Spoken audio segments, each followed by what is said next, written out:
Lo percaya nggak kalau suara bisa ngebawa arwah? Maksud gue, kadang yang nelfon lo itu suaranya familiar. Lo pikir itu temen lo, tapi ternyata itu bukan dia. Nama gue Randy. Gue mahasiswa semester 5. Gue kuliah di Bandung. Dan cerita ini kejadian waktu gue tinggal di asrama lama. Blok C, bangunannya tua. Katanya dulu peninggalan Belanda. Baru direnovasi jadi tempat tinggal mahasiswa. Malam itu, malam Jumat Kliwon, bulan Oktober 2019. Temen sekamar gua, Wawan, lagi pulang kampung. Jadi gue sendiri doang yang ada di kamar. Hujan gerimis dari sore, enggak reda-reda. Gue lagi nonton film di laptop sambil makan mie instan. Santai aja awalnya, sampai sekitar jam 2.57 pagi, HP gue bunyi. Gue kira notifikasi biasa, tapi ternyata telepon masuk. Nomornya aneh, awalnya plus 62, tapi angka di belakangnya acak banget. Kayak nomor error. Gue angkat, karena mikir jangan-jangan keluarga nih. Tapi waktu gue bilang halo, yang gue dengar adalah suara perempuan. Suaranya tuh pelan, terus sedikit serak. Dia tuh bilang, Randy, bantu aku keluar dari sini. Loh, gue langsung diem dong. Bulu kudu gue naik semua.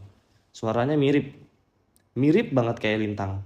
Nah, Lintang itu teman kampus gue yang udah meninggal 2 tahun lalu.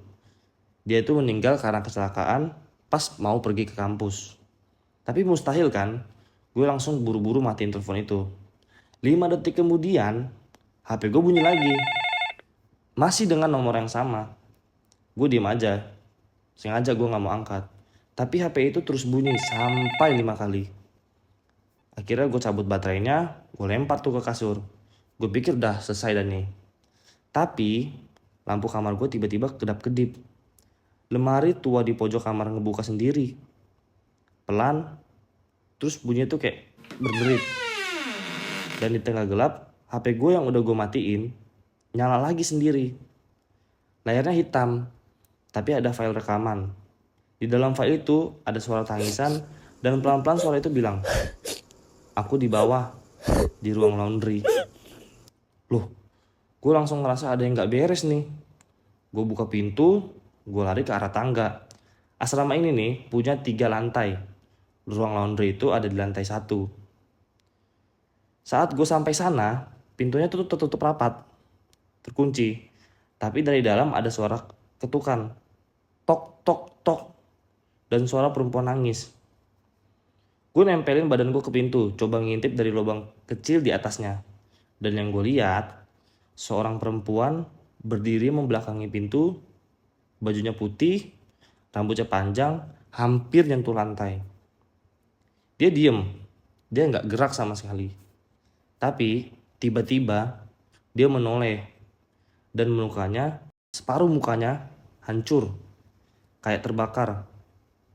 Matanya kosong, gigi-giginya kelihatan tajam, tapi dia senyum. Gue langsung lari ke atas, keringet dingin, nafas gak karuan. Tapi waktu gue sampai di depan kamar, pintu kamar ketutup dari dalam. Gue coba buka, kuncinya gerak sendiri. Dan dari balik jendela, gue lihat bayangan. Seseorang duduk di kasur gue, rambutnya panjang. Tapi badan gue masih di luar. Gue tendang pintu masuk, terus tiba-tiba udah kosong gitu aja.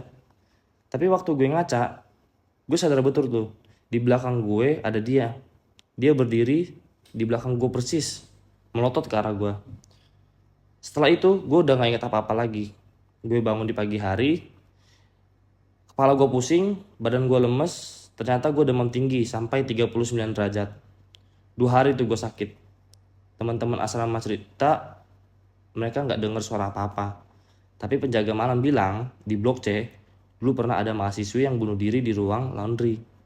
Itu kejadiannya tahun 1995 karena kasus pelecehan. Dan mayatnya ditemukan 3 hari kemudian, udah membusuk.